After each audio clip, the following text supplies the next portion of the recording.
Hassan and Paul Feldman. Are you speaking as a group? Is that the... They're speaking as a group. Yeah, Of two. we'll give you 5 minutes then. Go ahead, the two of you. Oh, thanks so much. Good morning, Mr. Chairman and members of the committee and council. It's nice to be here with you. Are the microphone picking her up? Speak more directly into the mic. There you go.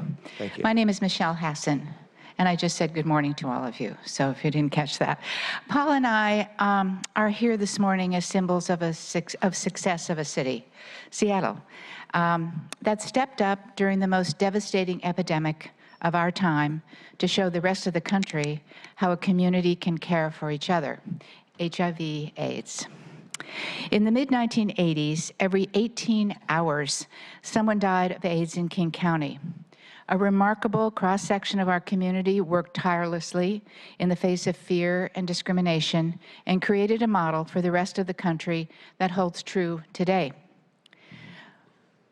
With Tom's support, we are asking for a small amount of funding for a planning project that will be led by the Museum of History and Industry to identify the scale, scope, and content of an AIDS legacy project. Thank you. Paul? Good morning. My name is Paul Feldman. I've been living with HIV/AIDS in Seattle for most of the past 37 years. I want to tell you about how it has turned out that I get to be here today and why I think the AIDS Legacy Memorial is important for Seattle today and for our future. A group of us, mostly middle-aged or better, have been talking for some months now, feeling it is our honor and duty to commemorate the great war we fought together and survived. The story of AIDS in Seattle during those horrible, relentless years of the 1980s and 90s is at once the story of losses beyond measure and accomplishments beyond reason. In so many domains, from medical research to practical support services, from syringe exchange to Bailey Boucher House, Seattle was, is, and will continue to be a leader in the fight against AIDS. And why is that?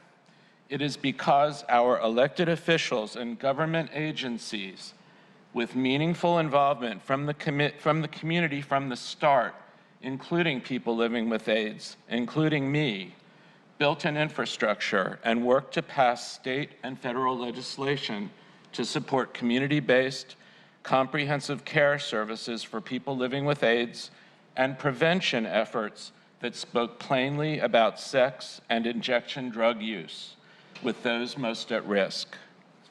This system of care and prevention is how I am here today. So now time enough has passed that we can risk dredging up the old but never forgotten pain to come together once again to create an AIDS Legacy Memorial for this city that we love so well.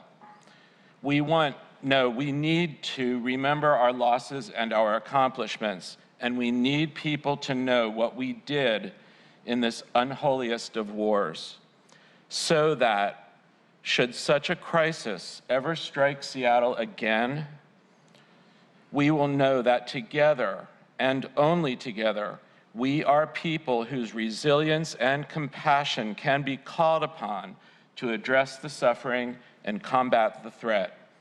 This is what the AIDS Legacy Memorial can give to Seattle. We have 3 goals for the AIDS Legacy Memorial. 1, tell the story. 2, have a place or space.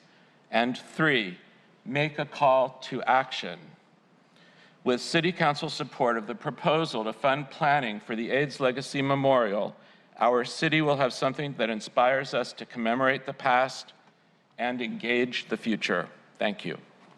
Thank you.